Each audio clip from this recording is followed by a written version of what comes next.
Mga idol, tara, samahan niyo po ako kung paano natin i-set up ang ating CoreFly KF01. Opo, tama ang narinig nyo, CoreFly KF01. Ituturo ko sa inyo ang tamang pag-set up kung paano tayo mag-live stream gamit ito. Paano tayo mag-recordings, ganon. Okay? So, panoorin, siguraduhin mo na panoorin mo to mula umpisa hanggang sa dulo para hindi ka malilito. Kasi minsan kapag hindi mo napanood ng buo, malilito ka talaga. Okay? So, ito ay CoreFly KF01. Okay? So, ito, panoorin mo kung paano natin ito isi-set up. So, ito na ang ating sound card mga idol. So, ang una natin gagawin, siyempre, ito po yung kasama na wiring. So, kapag bibilhin mo to ito idol, ito na po yung kasama niyang wiring box. Tapos, siyempre, ito naman po ang kanyang microphone. Ayan. F22. So, idol, ito ang unahin natin. So, ito na naman po ang cellphone na gagamitin natin pang live stream. So ito idol, ituturo ko sa inyo yung basic na paraan kung paano tayo mag live stream gamit ang ating sound card na CoreFly KF01. So idol, unahin natin bubuksan ito. Ayan. So ito mga idol, ito ang gagamitin natin. Ito po ang tinatawag na Type C to Type C. So ito ang gagawin natin connector para sa cellphone papuntang sound card. Napaka-importante nito mga idol kasi hindi gagana yung sound card mo kung wala ito. Okay? Matigas ha. Ayan. So ito mga idol, ang una natin gagawin, dito natin ilalagay yan. So kung makapansin nyo idol, meron siya ditong digital audio. So dito natin siya ilalagay. Ayan. Di makashoot. Ayan, shoot na yan. So ngayon idol, ilalagay na natin yan sa cellphone. Ito naman po ang ating cellphone idol. Ayan. So okay na yon. So next natin gagawin, maglalagay tayo ng headset. Ito yung headset na kasama nito idol. So ngayon ilalagay natin yung headset. Dito sa harap po nilalagay ang headset nito idol, sa harap po yan. Okay. So meron na tayong cellphone, may headset na. Ano pa bang kulang? So ang kulang dyan idol, siyempre microphone. So ito naman po ang kanyang microphone idol. Charan. Ayan. Ayan na idol ah. So pagkabukas mo idol, kasama na po ito. Yan. So siyempre yan.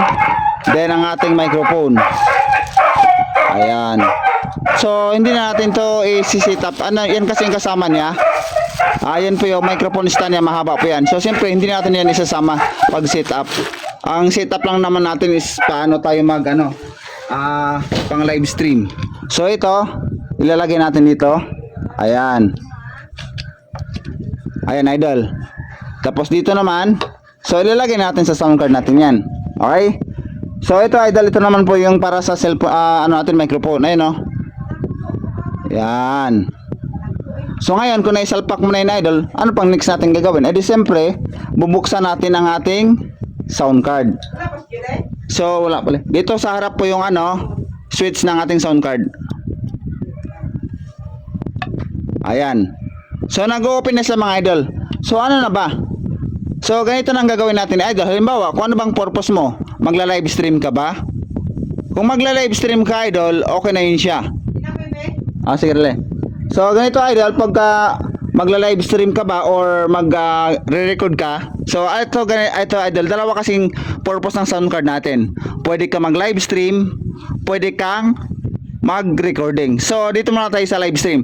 So ngayon idol, kung mag-live stream ka, pupunta ka na ngayon sa TikTok. Okay? Halimbawa sa TikTok mga idol, kapag magla-live ka na sa TikTok mga idol, kung ano yung mga pipindutin mo dyan, yun na po ang maririnig nila. Siyempre gagamitin mo yung microphone, gagamitin mo ang headset. Kasi kailangan mo may headset idol eh. Kasi hindi mo maririnig yung mga sound effects kung tama kung wala kang headset. So ngayon, magla-live stream ka, gusto mo magkanta-kanta habang nagla-live, kailangan mo ngayon ng isa pang device. So ang may suggest ko dyan, cellphone, pinakamadaling gamitin cellphone. So ito idol, pumunta ka sa Bluetooth settings niya. So ngayon idol, connected na siya sa ating CoreFly. So connected na siya idol. So ngayon idol, ang gagawin mo idol, kung ano mang ipatugtog mo dito, kung ano mang ipatugtog mo, yun na ang lalabas sa live mo. Okay? Kung ano ipatugtog mo dito sa cellphone na naka-Bluetooth dito, yun ang mapakinggan ng mga viewers natin. Okay? So, okay na tayo sa live stream. Ngayon, kung ang purpose mo naman is mag-recordings ka, gagawa ka ng kanta, siyempre, iyan mo yung sarili mo. Videohan mo yung sarili mo. So ayan, naka-open na yung camera mo. So ngayon, kung naka-open na yung camera mo, idol, pang recordings na yan, yun din ang gagawin mo kasi kailangan mo ng tugtog eh. So ngayon, naka-bluetooth pa rin yan siya. So ngayon, naka-bluetooth na yan siya, idol. Ganito po, bibigyan ko kayo ng example. So ito, wait lang, mabagal yung ano natin eh. Ayan. So halimbawa yun, idol. So yan po yung ano gagamit, ito yung kakantahin mo. Halimbawa ito yung kakantahin mo, idol. So i-record mo sa sarili mo yan. Okay? Kumusta ka aking mahal, yan yung kakantahin mo. So ngayon, i-video mo na yung sarili mo. Okay, naka-video na yung sarili mo, idol. Tapos ito, idol, naka-record na yan. Ito, testing natin. O, diba? Ganun lang siya kasimple, idol. Ganun lang po siya sa kasimple kung paano tayo mag-setup pang live streaming or for recordings. Okay? So, kung may mga katanungan pa kayo, magtanong lang po kayo mga idol. Okay? Kung may mga katanungan kayo. Kung sa mga gusto nga palang bumili nito, nandiyan lang po sa Yellow Basket ang link ng ating CoreFly KF01. Check out na!